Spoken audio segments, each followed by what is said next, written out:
Hi everybody, it's Tara Green. I'm going to talk about this really pretty incredible Libra New Moon. Okay, it's October the 6th. It's exact at 4:05 a.m. Pacific Daylight Time, 7:05 a.m. Eastern Daylight Time, and 11:05 a.m. Greenwich Mean Time. So this is the chart. Now this time I've set it on what's called a natural house system, so that 0 degrees Aries is in the east, just because it makes it a little bit simpler. And then this can apply anywhere in the world. So you can see there we have the sun and the moon and Mars exactly conjunct at 13 degrees of Libra. So that is a very, very rare conflag with the fixed star called Algorab also right there. It's an exact conjunction. So sun, moon, Algorab, famous fixed star, and Mars all conjunct. I mean, basically there's something called when the planets are at the heart of the sun, and Mars will be at the heart of the sun on the 8th, called Cazimi. For a very short time, it's a very rare special occurrence. And then Mercury will also be in the heart of the sun on the 9th. Okay, so these are very special, rare conditions, and they're also applying on this new moon. So it's a dark moon, very powerful new moon. Mercury, of course, is retrograde at 20 degrees of Libra there. The ruler of Libra is Venus, and she's up there at basically the 29th degree of Scorpio. So she's at the most intense, the last degree of Scorpio. And of course, Mars rules Scorpio, Venus rules Libra, and of course they are in what's called mutual reception. So that's actually a very good thing. They're hosting each other. Venus is learning about Mars' territory, about his sexual, intense death, power, control, secrets, all of that stuff, ruthlessness, the dark side of Scorpio, death, rebirth, all of that. And then Mars is going to finishing school. He's getting refined in Venus territory there. So, the masculine is becoming feminine, the feminine is becoming masculine. This is the perfect blend. Here it's kind of hermaphroditic, I would say, and Mercury is kind of a hermaphrodite. He's dual natured. Okay, so all of this gender stuff is, of course, all political overlays. But it's always about polarities. Okay, we have to have complementary polarities in everything. Now, Libra is an air sign, and all air signs are dual in nature. So Libra, Aquarius, Gemini, dual in nature. Okay, so you can see here, Chiron, the wounded healer, the shaman, also retrograde in Aries, opposite Sun, Moon, Mars. Okay, widely opposite Mercury as well. So this is very tense. It's all about healing. It's about healing the embattled, wounded, toxic masculine warriors. This is a very important turn of events, okay? Chiron takes about 6 years, 5.5, 6 years to go through a sign. So it's important while he's in Aries, he is in the sign of the warrior.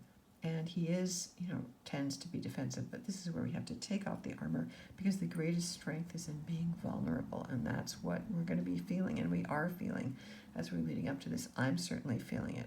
I have my Saturn at 12 degrees of Libra, so I'm getting the full impact of this, and let me tell you, from my experience, it is really heart-wrenching. It's really, my guts feel, I've been feeling like I've been gutted, kind of, but I'm continuing on here. Maybe I'm just crazy. Okay, now, speaking of 13 degrees, lucky 13, Uranus is in Taurus over here at 13 degrees of Taurus in conjunct. That's what that little dotted green line is about. Means that it's earth and air, they don't see each other. They're in different elements. They don't know how to talk to each other. Okay, so there's some unexpected chaotic events like Facebook going down. That's Uranus and Taurus. Earlier today, Facebook, WhatsApp, Instagram, they're all owned by the same thing. Anyway, it all went down. And also one of the most important things, this is very much a scorpionic Libra new moon. So it is very rare that we're going to have two planets, Cazimi, in the heart of the sun, which is a very big golden opportunity blessing. Mars, and I'll talk about that later, Mars sitting in the heart of the sun, and then Mercury in the heart of the sun, and then Mercury and Mars meeting. Very, very rare to have all those three things together. And then Pluto turns direct today. Okay, just hours after the new moon, Pluto turns direct at 11:29 a.m. That's Pacific Daylight Time, 2:29 p.m. Eastern Daylight Time, and 5 hours later in Greenwich Mean Time. So Pluto is at its most intense and most powerful, and Pluto at the destructive point, ruling corporations. So a lot of secrets have come out. People have called it the Pandora Papers, about the wealthy hiding their money in offshore tax havens. I thought everybody knew that. But anyway, if they, really explode the sex trafficking and the live organ harvesting and all that other stuff, that would be even better, Okay. So you can see the aspects here. Things are pretty intense. Neptune at 21 degrees is in conjunct Mercury and the Sun and the Moon and Mars widely. So again, those two can't see what's really going on, what's going on behind the scenes. Big smoke screen. Neptune and Pisces, fake news, more hiding behind the scenes, more illusions, delusions, mental illness, money laundering, debt, inflation, addictions, viruses, all of that stuff going on. Oil prices have been going through the roof. The stock market's crazy. All right, so all that's going on as well. Okay, so that's pretty intense. Now, Venus. I want to talk about Venus at the last degree of Scorpio. So Venus has been in Scorpio for the last little while. She will enter Sagittarius on the 7th. So when she's at her most intense at the last degree, of course, all the dirt, all the shadows, all of the deepest, darkest secrets, especially about money. So guess what? The money secrets come out. There's going to be more secrets coming out, okay? Venus and Pluto, you can see this, they're 60 degrees away. That's what that little blue line is. They're sextiling each other, nice, easy aspect. They're supporting each other. Pluto and Neptune are in a long sextile that's been going on since 2020. And that is also a big factor about COVID, the powers that be behind what appears to be this virus, which is real, but there's other things going on. Power, control, secrets. Again, obviously, Pluto stuff. Okay, now my sense is Pluto, especially as it goes direct, we're heading towards Pluto entering Aquarius in 2023, 2024. And of course, we're heading towards the U.S. first Pluto return, which happens February the 20th, 2022 it begins, and there's 2 more exact hits of that. So Pluto's going to be even more intensely destroying, okay, destructive angel there. Bringing rebirth, destroying whatever it is that's no longer contributing to growth. They just found out babies' poop is all full of microplastics. That's all, big corporations, greed or ignorance or whatever, and it's damaging humans, okay? So the revolution is at hand, okay? Now, Jupiter and Venus are in a square to each other as well. Jupiter's still retrograde. And so there's tension there, all these red lines here, tension, tension, tension, tension everywhere, okay? Venus is also very close to the South Node. Now, the South Node is getting ready to finish out its 18-month journey through the sign of Sagittarius, okay? So at 2 degrees Sag, that's where we're letting go of old philosophies, old belief systems, old teachers, old higher education, all that's being transformed. Especially with Saturn in Aquarius, there's sextiling it, that's an online learning. So old philosophies, old truths, old justices out the window, old international connections and plans and traveling, of course, and all of that, out, gone. Okay, now we're going towards the North Node. This is the cosmic GPS, the North Node of the Moon, 2 degrees of Gemini, okay? So we're getting ready to open our minds to stay balanced in this time of really forced pushing people into these opposing agendas, making them take sides, breaking down friendships because people have different belief systems. You got to remember, this is just about an information gathering. We're trying to see which side, what's going on, what's real, what isn't. Okay, that's Gemini. Keeping your mind open, not prejudging. Okay, not being prejudiced. That's what that means. So keep your minds open, because I know a lot of people's friendships have been crashing and burning, because of Mercury retrograde in Libra, and Libra is the sign that needs to be in relationships, that craves relationships, that doesn't know how to be alone. So with Chiron in Aries, it's really showing people how to be alone. And of course, COVID has been reinforcing this, interestingly enough. Chiron in Aries is the maverick, he's the lone wolf. So learning to be alone and liking your own company, because if you don't like your own company, you can't really be in other people's companies or expect to be loved. So while Mercury is retrograde, I'm jumping around here a little bit. Of course, old friendships are falling apart, new ones are being made. Of course, lots of internet dating. Again, there's Saturn and Aquarius there. Rebalancing. This is a lot of what this full moon is about rebalancing. Retrogrades are always good things. We've had all these planets retrograde. You can see Mercury, Pluto up until the 6th, Saturn, Jupiter, Neptune, Chiron's retrograde, Uranus is retrograde.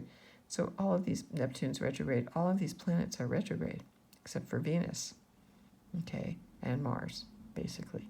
So everything's been moving at a snail's pace, moving backwards. And as the planets change direction, especially Pluto, again, on the 6th exactly, and then Saturn also turns direct on the 10th in Pacific Daylight Time, but on the 11th, when planets station, it's called stations because they're stationary as they change gears, basically like a car. Oh, you're backing up and then you got to change gears before you can move forward. Well, that stall point before your car's engine moves forward is a stationary moment. And those stationary times, now they're usually days, is when the planets are at the most powerful, when they're stationing to go retrograde or direct. And so, of course, Pluto is doing that, and Saturn virtually as well. Okay, so you remember the impact of these planets. Now remember that Pluto and Saturn came together at 22 degrees Capricorn on January the 12th, 2020. And from my books, I was predicting this. They created or initiated COVID. Okay, that was one of the symbols, and people were trying to make light of it. Can never make light of Saturn and Pluto. Saturn, Lord of Death, Father Time. Pluto, Lord of Death. It's like when they demoted Pluto to a non-planet, those silliest astronomers, you can't demote death. Like, really, how ridiculous is that? I remember I channeled Pluto. I said, Pluto's going to get his revenge. And, you can see what's going on here. So, Pluto and Saturn, very, very powerful right now. Karmic lessons. Again, Saturn in Aquarius rules the internet, of course, so more internet outages, breakdowns, all of those things. Saturn Aquarius cryptocurrencies. So, everything's going to shift as the planets begin to move ahead, and that's really not until the 18th when Mercury changes direction as well, and Jupiter changes direction. Jupiter in Aquarius rules the internet. So October the 18th, a little heads up here, is if you're going to plan to move ahead with anything, it is on the 18th. But this is a time to plant seeds. The new moons are always the most powerful times when it's dark, the most mysterious. This is like permanent Halloween. You're in the cauldron. You're in the absolute dark. You're back in the womb of your mother, where you were conceived. That's the universal womb time, the most feminine, the most open, the most receptive. So you want to sit in the dark on the new moon, feeling the energies of all these planets. The sun, the moon, Mars, and this fixed star all together. It's very fateful. This is one of the royal stars, Algorab, in the constellation of the crow. So the crow is related also to magic. Okay, magic, very intelligent. Okay, now Athena, the goddess of wisdom, is retrograde also in Pisces. She is also in conjunct all of those planets. They're not showing it, but she is. So another battle strategizing. What's really going on behind the scenes? Okay, now, what else haven't we talked about? Lilith. Lilith is still very close to the North Node and close to Ceres. These two archetypes of the Divine Mother and the Sacred Whore, Mary Magdalene, Mary Mother of God, which Western patriarchy split this is the time when they're coming back together. They're sticking very close together. And so they are literally one. Okay, they're not inseparable. Okay. They're also opposite the Great Attractor right now, which is quite interesting. The Great Attractor at 14 degrees of Sagittarius, also sextiling the Sun, the Moon, and Mars. This is a very powerful point in space. Anomaly so powerful that it warps time, bends time. Okay, it gives us the ability to see what's coming around the bend. Juno, the goddess, the asteroid goddess of multitasking, of multidimensionality. She's also there sextiling, again, all of those planets. So you can see this is a very intense time but using these golden opportunities coming up of Mars conjunct the Sun. Now, Mars in Libra is considered weak because it rules Aries. But again, in modern ways of looking at this, we would see it as, Mars learning to balance, Mars coming into balance, Mars learning about, I need to be in relationships. Everybody needs to be in relationships. We can't be alone. So I think there's going to be a lot of anger about forced separations, people not wanting to have separate societies and segregation and all of that stuff. And Uranus, again, is going to bring a lot of chaos to the situation. So I want to direct everybody to work with, the Sun is in conjunct Uranus in Taurus. You can see that. So that's a difficult aspect. Moon can also in conjunct Uranus in Taurus. Mars in conjunct Uranus in Taurus. So there's a lot of things that are out of whack, out of kilter here. The Moon and the Sun is trining Jupiter. There's kind of a wide trine there, but it's going on. And again, the Sun will conjunct Mars within the next day or so. So think about Mars, your passion, your drive, what turns you on, what is your ideal soulmate, where is your heart in terms of the relationships, where are you angry about what's imbalanced in the world, you want, it's not just relationships, it's relating to everything in the world, Libra, the scales of justice. Aren't you angry about injustices in the world? This is the time to do something about it. Chiron in Aries, he's a wounded warrior, but he's not going to give up the fight, of course, okay? Now, Eris, the goddess of disturbia, is also squaring Pluto exactly and opposite, opposite Mercury retrograde. So they're moving up to make their last square, Eris and Pluto, and that's going to kind of simmer things down a little bit in the next while, okay? So you can see the planets are starting to round out a bit more. We started the year with everything in 5 signs. They're starting to spread out a little bit more here. Things will start to feel a little lighter when Venus enters Sag on the 7th. We'll be able to have a little bit of humor and levity, which we definitely need. So really what you want to do is look at this really incredibly tight 13 degrees, okay, of the planets here, okay. Now the Sun and Mars will meet at 15, Mercury is 16 degrees, so 13, 14, 15, 16 degrees. Libra there, very tight. Where do you have these degrees in your natal chart? That shows you what new seeds in relationships or what you needs to be rebalanced, how you need to change the way you relate to the world, what's your sense of beauty, of harmony, of the arts. How can I be a go-between, an ambassador of peace? How can I bring peace to the world? How can I embody it? And so all of those energies there, right? There's, it's just mainly oppositions to the planets here. The only squares, of course, is between Saturn, Jupiter to Uranus, but, everything is like in this big cabal here, of course. So think about where those planets are. Also where Chiron is in Aries here, that's the major aspect of this lunation, okay? I will be sending out a PDF and a PowerPoint, and there's more things, more creative things that are coming along here. So again, we need to have some peace and balance in every level of our lives right now. So you want to strive to be an ambassador for peace, someone who intervenes, someone who listens, someone who doesn't choose sides, someone who keeps in the middle path. That's what Carl Jung said. You don't want to be caught in this, is it this or is it that? You want to practice the middle way, and the Buddha said that too. So finding equilibrium within ourselves is extremely important, so that you never get triggered. So it's important to know what triggers you. What gives me that knee-jerk response? What do I instantly get mad about? Write a list of all the things that trigger you. It won't be hard to do, okay? And look back at what it is in you that is triggered, because whatever it is outside that you think is triggering you, it's really always exists within you. So you want to take responsibility for that, okay? So again, Saturn giving us nice kind of positive lines here, lesson lines, Jupiter as well. All right, so I wanted to keep this to about 20 minutes, so I'm about that time right now. Okay, I'm going to add to this as I go along. Please work with this energy. It's very intense. I think I've never really seen a week like this in a long, long time.